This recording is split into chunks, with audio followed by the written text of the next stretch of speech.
Mardi 31 août 2021, première destination, le Gabon avec le quotidien L'Union. Café en quête de robustesse. Un atelier à l'initiative des caisses de stabilisation et de péréquation et réunissant torréfacteurs et baristas s'est ouvert hier dans un hôtel de Libreville.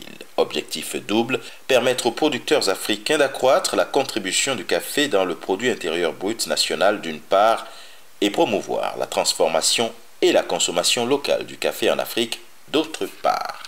Au Togo, Liberté évoque la lettre ouverte d'Agbeyome Kodjo à Emmanuel Macron pour la défense de la démocratie. Au Burkina Faso, le quotidien L'Information pour tous s'intéresse à la fermeture du lycée Philippe Zinda Kabori. Des syndicats de l'éducation réagissent par rapport à cette situation et juste à côté, en Côte d'Ivoire, le patriote revient sur les propos xénophobes et tribalistes à Mama. Gbagbo veut encore diviser les Ivoiriens. Selon le journal, le Bélier lui évoque plutôt le front uni face au régime. Bédier et Gbagbo font mentir le RHDP, l'opposition soudée et solidaire. Vacances gouvernementales en manchette du quotidien Le Jour Plus qui explique comment le chef de l'État a travaillé sur les dossiers brûlants. À présent, PASTEF, PDS, Tahaou, c'est ce qu'on lit en manchette de Wolf Quotidien qui appréhende une alliance plutôt en sursis. Une épée de Damoclès sur la tête de Sonko, Khalifa et Karim. Une petite excursion en manchette du journal Le Soleil à Yoff, Ouest Foire, Dalifort, Unité 24 et 25 des parcelles Asseni, Nietimbar, Jeddah, Tcharoy-Kao. Ici, les inondations se conjuguent au passé, apprécie le journal. Importation, gel de la taxe conjoncturelle, l'État sucre les commerçants. C'est ce qu'il est donné de lire à la une du journal Le Quotidien qui, plus bas, estime que c'est un gel justifié par la hausse des prix et la pénurie. Quant au Conseil national de la consommation, il a été convoqué ce matin. Vaccination contre le Covid-19 pour l'enquête, efficacité en question. Une petite halte du côté du Bénin avec la nation. Programme des plantations et des grandes cultures, les prémices d'une révolution, entrevoit le journal.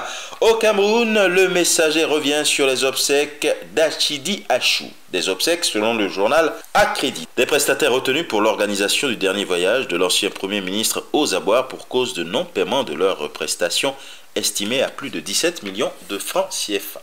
Rentrée scolaire en manchette de mutation, les proviseurs dans le viseur. Au vu des abus et actes de corruption déplorés en cette période, le ministère de tutelle rappelle dans une circulaire les modalités d'inscription des élèves dans les établissements scolaires publics. Cameroun Tribune dit que concernant le budget 2022, Paul Biya fixe le cap. Dans une circulaire rendue publique hier, le président de la République donne les grandes orientations de la politique budgétaire ainsi que les dispositions qui doivent sous-tendre la préparation du budget de l'État pour le compte de l'exercice 2022.